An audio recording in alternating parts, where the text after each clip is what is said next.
최순실 씨에 대한 1심 선고 결과에 대해서 의견 듣겠습니다. 국정농단 의혹 사건 진상규명을 위한 국정조사특별위원회 위원이었었죠. 더불어민주당 박영선 의원 연결합니다. 안녕하세요. 네, 안녕하십니까. 먼저 오늘 1심 선고에 대한 전반적인 평가부터요.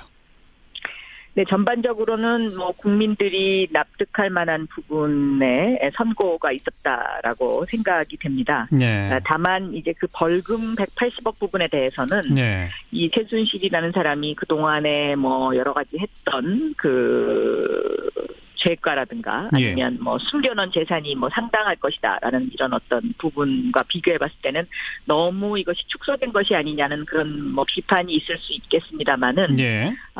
그래도 오늘 재판은 국민들의 상식선에서는 납득이 될 수 있을 것이다. 저는 이렇게 보고 있습니다. 방금 네. 언급하셨는데 검찰이 징역 25년 구형했는데 징역 20년 선고했으니까 네네. 어느 정도 검찰의 구형량을 대부분 반영했다 이렇게 말할 수 있는 거겠고요. 네, 중형이 선고된 거죠. 네네. 벌금을 근데 1,185억 원을 구형했는데 180억으로 줄은 부분. 네. 그걸 조금 아까 언급하신 거잖아요. 네네네. 왜 이렇게 대폭 줄어들었나요? 그 재판부의 논리는 뭡니까? 이거는 그냥 필요적 부분만 아마 이제 인정을 한 것 같은데요. 이 부분에 있어서는 법리적으로 판사가 이 사안을 어떻게 들여다보느냐에 따라서 예. 지금 현재까지 이 최순실이라는 사람이 한 여러 가지 그 어떤 사안의 뒷부분까지를 감안하지 않았다 이렇게 생각이 됩니다. 네. 네. 네. 그러니까 딱 그냥 빼도 박도 못하는 것만 벌금으로 딱 인정한 거다. 그렇게 보입니다. 네네. 예. 네. 어쨌든 간에 징역 20년이라고 하는 중형이 선고된 결정적 이유는 이제 뇌물죄가 유죄가 되면서인 거 아니겠습니까? 그렇습니다. 그러니까 얼마 전에 있었던 이재용 항소심과는 상당히 많은 차이점이 있죠. 예. 그러니까 대표적으로 예를 들면 말 부분의 뇌물죄를 인정한 부분이라든가요. 예. 그러니까 승마의 소유권을 이제 인정을 한 거죠. 최순실에게 소유권이 있다. 예. 네네. 그리고 안종범 수첩의 증거 능력을 인정을 한 부분이라든가 예. 이런 부분에 있어서는 항소심 재판과는 아주 차이가 많이 있습니다. 네. 그런데 이제 롯데의 신동빈 회장 조금 이따 또 여쭤보겠습니다만은 그 벌금 70억 유죄로 인정돼서 실형 선고받고 법정 구속되지 않았습니까? 예. 또 SK도 89억이 지금 뇌물로 인정이 된 거예요. 이번 재판에서. 네네네. 상대적으로 삼성의 뇌물 액수가 인정된 건 72억밖에 없단 말이에요. 그렇습니다. 네. 이 대목에서 이재용 부회장의 1심 선고와 2심 선고 내용이 많이 달라지지 않았습니까? 그렇습니다. 그런데 이번 재판은 네. 이재용 부회장에 대한 1심 선고와 2심 선고의 한 중간쯤에서 절충했다. 이렇게밖에 안 보이거든요. 어떻게 생각하세요? 그 부분이 이제 바로 이제 그 제3자 뇌물죄 부분인데요. 네. 그러니까 예를 들어서 미르재단이라든가 영재센터라든가 이제 이런 부분에 있어서 이것을 이제 그 무죄로 본 것이죠. 네네. 근데 이제 이 부분은 저는 생각이 다릅니다. 왜냐하면 이 영재센터라든가 미르재단 이런 것들은 뇌물을 받기 위한 수단으로 재단을 만든 것이거든요. 네. 그런데 재판부는 이 제3자 뇌물죄를 어떤 식으로 지금 보고 있냐면 교회나 사찰에 우리가 헌금을 갖다 내는 네. 이제 그런 것으로 이제 이렇게 포괄적으로 지금 보고 있는데요. 예. 저는 만약에 재판부가 이러한 시각으로 이것을 이제 재판을 했다면 국회에서 이 부분은 좀 더 입법을 강화할 필요가 있지 않느냐. 네. 그러니까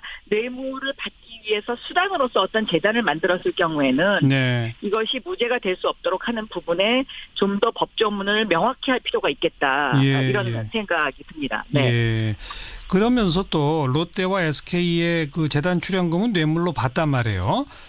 네. 그러면서 그러니까 이재용 부회장이 경영권 승계를 목적으로 분명한 명시적 청탁을 한 것은 또 인정 안 한 거 아닙니까? 그렇습니다. 이건 그러니까 이재용 부회장 2심 재판부하고 같은 판단이잖아요. 요 대목 어떻게 보세요? 그 대목에는 저는 동의할 수 없는 거죠. 왜냐하면 이제 바로 그 부분이 이제 국민연금을 건드려서 그 삼성의 그 재산과 상속 부분을 이제 아주 교묘한 방법으로 이제 승계를 하기 위한 거죠. 세금을 안 내고. 삼성물산과 제일모직 합병을 국민연금이 찬성하도록 압력을 넣었다, 뭐 이런 거잖아요. 그렇죠. 예. 유도한 거죠. 예. 그리고 이것은 삼성이 제가 보기엔 이러한 목적을 가지고 최순실에게 접근을 한 것이거든요. 예. 그런데 이제 재판부가 지속적으로 지금 오늘 최순실 1심 재판부도 그렇고 이재용 항소심 재판부에서도 이 부분을 인정을 안 했는데 네. 사실은 국민들은 이 부분에 굉장히 많이 분노를 하고 있는 겁니다. 예. 그래서 제가 오늘 열린 토론회에서 3판 시대를 끝내야 된다. 그러니까 법원에 일부 존재하고 있는 삼성과 그 판사의 어떤 그 커넥션, 예. 연결관계 예. 이 부분을 이제는 끝내야 되지 않겠냐. 제가 오늘 그것을 강조한 이유가 바로 거기에 있습니다. 오늘 어떤 토론회가 열렸었죠?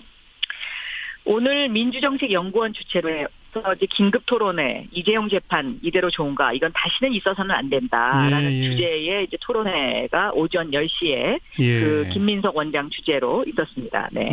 더불어민주당 당내 연구소인 민주정책연구원 주최로.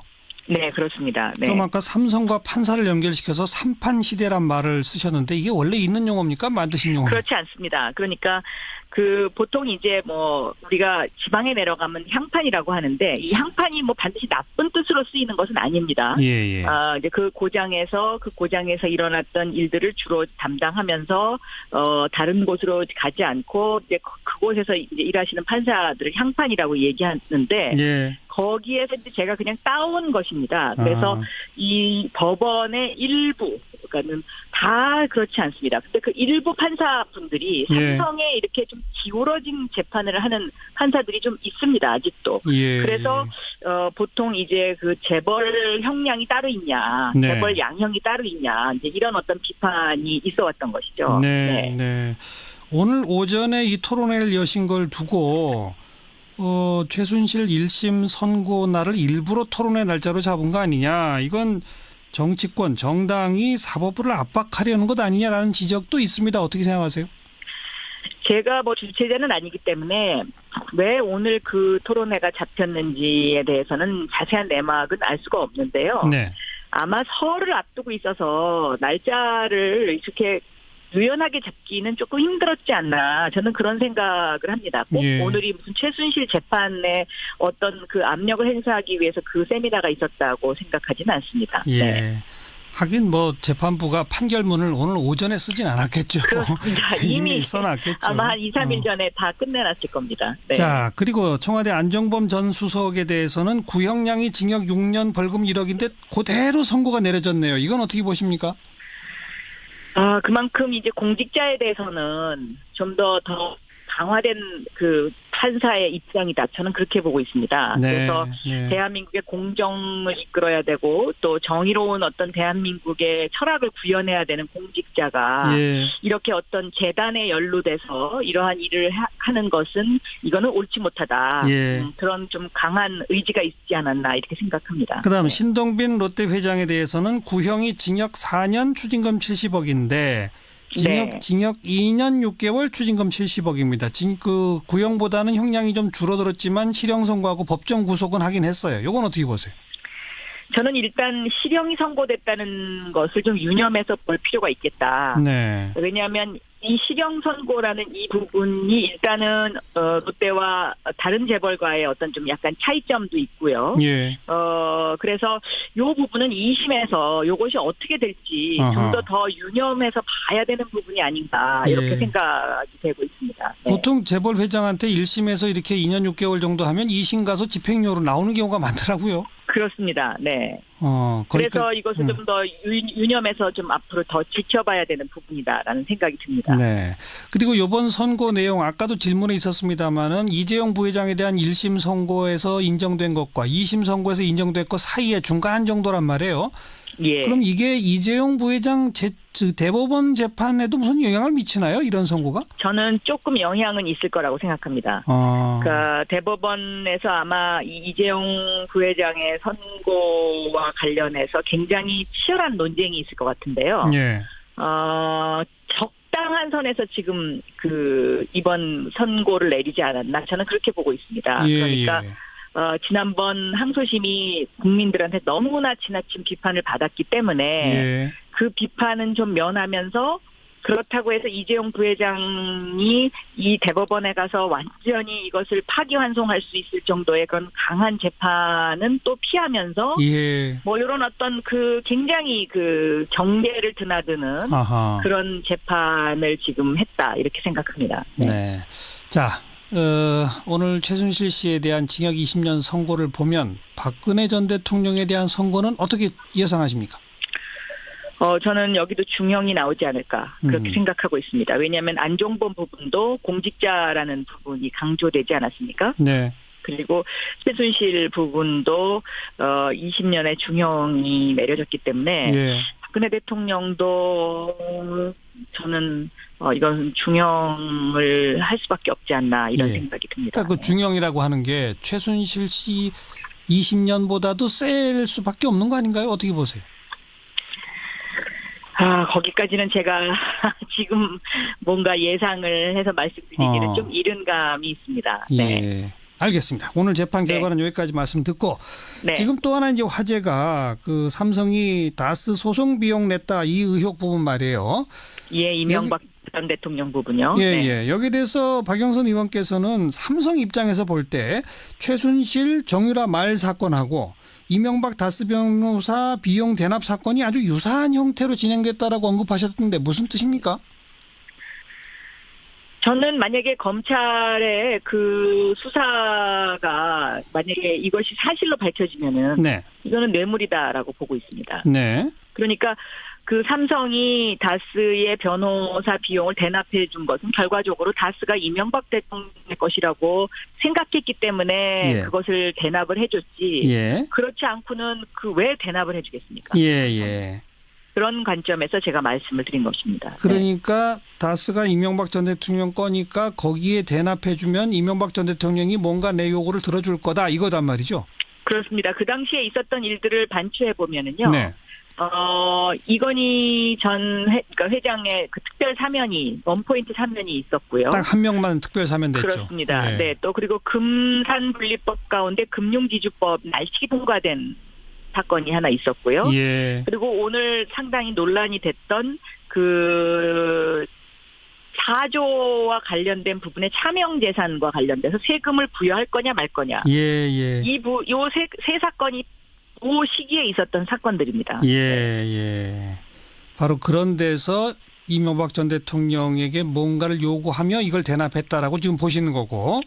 네, 그게 사실이라면. 그래서 네. 저는 굉장히 그 다스의 대납 사건을 보고 좌절감이 많이 들었습니다. 대한민국이 세계 최고의 기업이라고 자랑하는 예. 이 글로벌 기업에서 과연 이렇게 정권이 바뀔 때마다 네. 그 대통령이 갖고 있는 어떤 아킬레스건을 찾아서 예. 이런 식으로 어떤 뭔가에 그 대납을 해주거나 말을 사주거나 이렇게 하면서 자신들의 그 사익을 추구한다는 것. 예. 이것이 과연 언제까지 계속 이렇게 돼야 되느냐. 예. 굉장히 참 그 좌절감이 드는 부분이었습니다. 예. 말씀 듣고 보니까 아킬레스건이라는 표현이 딱 귀에 들어오는 게 최순실 씨는 비선 실세니까 아무도 모른단 말이에요. 그런데 삼성 네. 측에서 정보력을 동원해 보니까 여기가 금맥이다. 여기에 돈을 네. 찔러 넣자. 뭐 아마 이렇게 됐을 네. 거고. 네네. 그리고 다스 의혹은 있었지만 삼성이 볼 때 이건 이명박 전 대통령 거다. 이거 아킬레스건이다. 이런 거란 말이죠.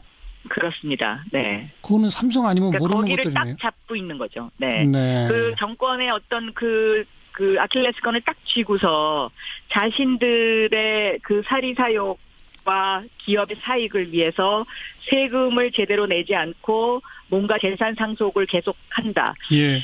이거는 저는 굉장히 그 대한민국의 정의를 위해서 그리고 미래를 위해서 반드시 고쳐야 되는 부분이다라고 보고 있는 것입니다. 이명박 전 대통령 동계올림픽 끝나고 검찰 수사 받을 가능성은 대단히 높아 보이는데 어떻게 예상하시고? 저는 네 법정에 설 수밖에 없다 이렇게 보고 있습니다. 구속 이제는 막다른 골목에 서 있는 것이거든요. 그러니까 법정에 설 수밖에 없다는 건 이제 기소까지는 간다는 얘기인데 네. 구속 여부에 대해서는 어떻게 생각하세요? 저는 지금까지 드러난 사실이 모두 사실이라면 이거는 구속될 수밖에 없다고 보고 있습니다. 왜냐하면 네. 다른 사람과의 형평의 원칙도 있는 것이고요. 네. 그런데 워낙 증거를 많이 인멸을 하고 또 여러 가지 그 아직까지도 그 법조계의 이명박 대통령 시절에 혜택을 받았던 사람들이 중요한 직책에 앉아 계신 분들이 많이 있기 때문에 예. 그 부분에 대해서 제가 단언을 하기는 힘듭니다만은 제대로 된 검사와 제대로 된 판사라면 저는 이것은 구속을 할 수밖에 없지 않나 이렇게 보고 있습니다. 여기까지 듣겠습니다. 고맙습니다. 네, 감사합니다. 더불어민주당 박영선 의원이었습니다. 윤태곤의 뉴스 사이다. 윤태곤 실장 어서 오십시오. 네, 안녕하세요. 벌써부터 이런 느낌이 들었던 뉴스인데 오늘 6.13 지방선거 예비 후보자 등록이 시작됐다고요? 예, 지금 뭐 평창 동계올림픽 남북 관계 진전 등으로 해가지고 좀 관심 바뀌지만 그러니까 벌써 이런 생각이 든단 말이에요. 120일 남았어요. 120일. 예, 120일 전부터 예비 후보 등록이 가능합니다. 예비 후보 등록하면 뭘 할 수 있는 거예요? 근데 제가 이걸 먼저 설명드려야 될 것 예. 같아요. 왜 이게 생겼느냐?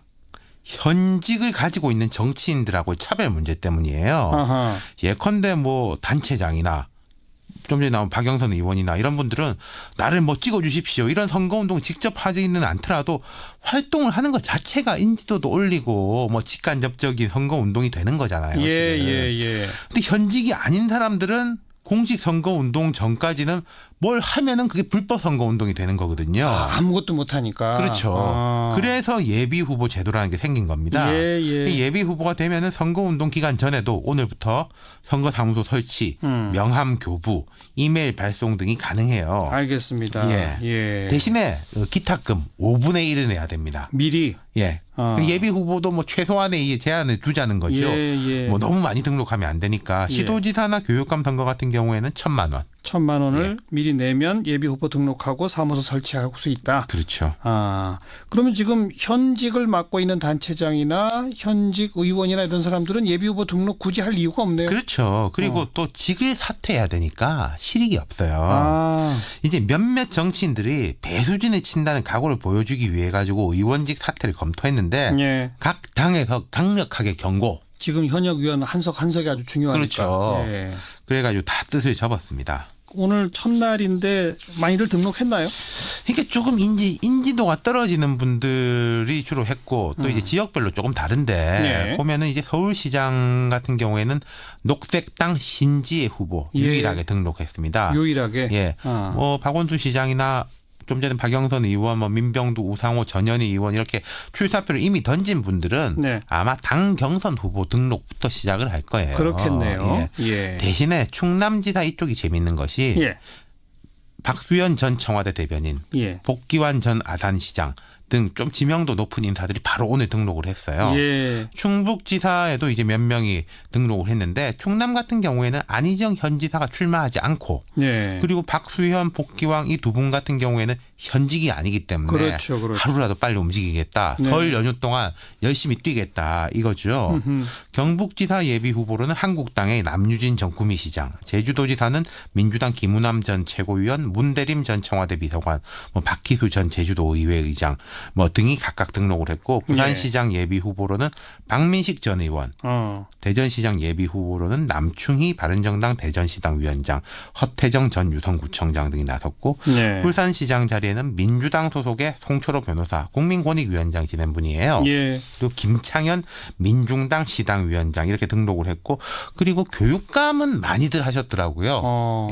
전국별로 한 5명, 6명씩 많이들 한 것 같습니다. 뭐 예비 후보의 기탁금이 1,000만 원이니까 뭐 이것도 상당한 돈이긴 하지만 매우 거액이라고까지 하기는 그렇고. 그렇죠. 말하자면 1,000만 원 내고 설 기간 뭐 하루라도 빨리 움직이겠다 이런 거죠. 그런데 쭉 지금 그 몇몇 이름을 소개해 주신 걸 보니까 확실히 현역을 갖고 있는 사람들은 굳이 할 이유가 없다 해서 그런지 딱 귀에 익은 사람들 이름은 그렇게 많지는 않네요. 그러니까 이분들 같은 경우에 인지도를 하루라도 높이겠다. 또 설 연휴 기간 동안에 지역에서 뭐 시장 같은 곳에서 샅샅이 돌겠다. 이런 전략인 거죠. 그러니까 예비 후보 오늘 안 한 분들은 제 생각에는 내일까지는 아마 다 할 거예요. 설 때 움직여야 그렇죠. 되니까. 그때도 안 하시는 분들은 저 뒤에 이제 각 당 후보 경선 때 그때 아마 할 겁니다. 그러니까 보면은 이제 본격적인 선거 분위기라는 게 아마도 설 지나서 조금 더 보자면은 올림픽 폐막 이후 그리고 또 좀 보자면은 지금 남북 관계 진전하고 뭐 이게 어떻게 되느냐로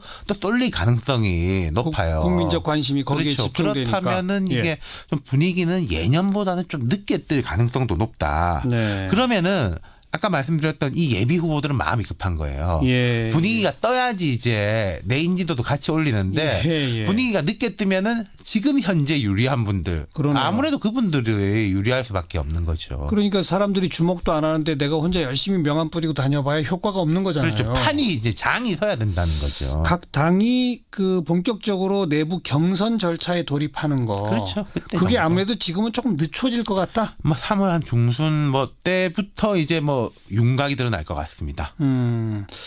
그래요. 그러면 아직은 뭐 선거 분위기 뭐 이런 말 할 단계는 아닌 거고 그렇죠. 예. 오늘은 그냥 예비 후보자 등록이라는 뉴스가 나오는데 그게 왜 나오는 예, 건지 120일 남았다 한번 예. 일깨워 드리는 거고요. 네, 예. 수고하셨습니다. 감사합니다. 윤태권 실장이었습니다.